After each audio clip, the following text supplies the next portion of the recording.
नमस्कार, आपका N public Bharat में स्वागत है। आप देख रहे हैं एन पब्लिक भारत। योगी सरकार लागू करने जा रही न्यू टाउनशिप नीति 2022।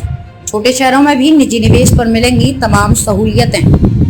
योगी आदित्यनाथ सरकार न्यू टाउनशिप नीति 2022 लागू करने जा रही है, जिसके तहत न्यू टाउनशिप नीति से निवेश बढ़ाने के लिए विकासकर्ताओं को तमाम सहूलियतें दी जाएंगी। स्टाम्प ड्यूटी में भी छूट मिलेगी। 2 लाख तक आबादी वाले शहरों में 12.5 एकड़ पर ही आवासीय योजनाओं को मंजूरी मिल जाएगी। 2022 इन यूपी निजी निवेश के जरिए अब छोटे शहरों में भी अत्याधुनिक टाउनशिप विकसित किए जा सकेंगे। न्यूनतम 12.5 एकड़ भूमि पर भी टाउनशिप विकसित करने के लिए राज्य सरकार विकासकर्ताओं को तमाम सहूलियतें दे रही है। टाउनशिप के लिए जमीन खरीदने पर स्टाम्प ड्यूटी से छूट मिलेगी। ग्राम समाज व SC/ST की भूमि के लिए शासन के बजाय मंडलायुक्त के स्तर से ही मंजूरी देने की व्यवस्था की जाएगी। ऐसे में जहां तेजी से टाउनशिप विकसित हो सकेगी, वहीं मध्यम व निम्न वर्गों के परिवार भी वाजिब दाम पर सभी सुविधाओं वाला फ्लैट खरीद सकेंगे।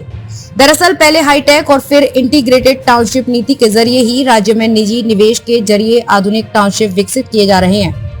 वर्ष 2005 में पहल लागू इन नीतियों से उम्मीद के मुताबिक निजी निवेश के जरिए राज्य में टाउनशिप विकसित करने के लिए विकासकर्ताओं ने दिलचस्पी नहीं दिखाई।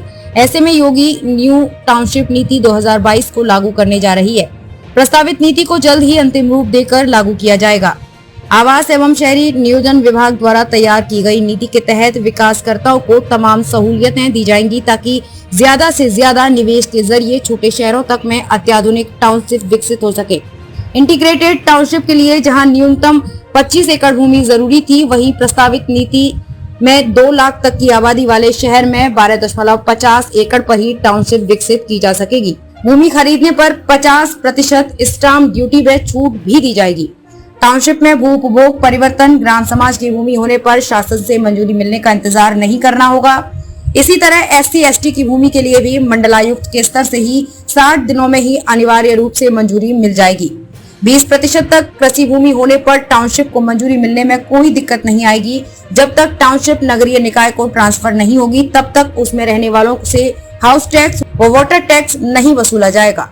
न्यूनतम 24 मीटर की सड़क पर ही टाउनशिप विकसित की जा सकेगी। विकासकर्ताओं को टाउनशिप में मानकों के मुताबिक सभी जन सुविधाओं को विकसित करना होगा।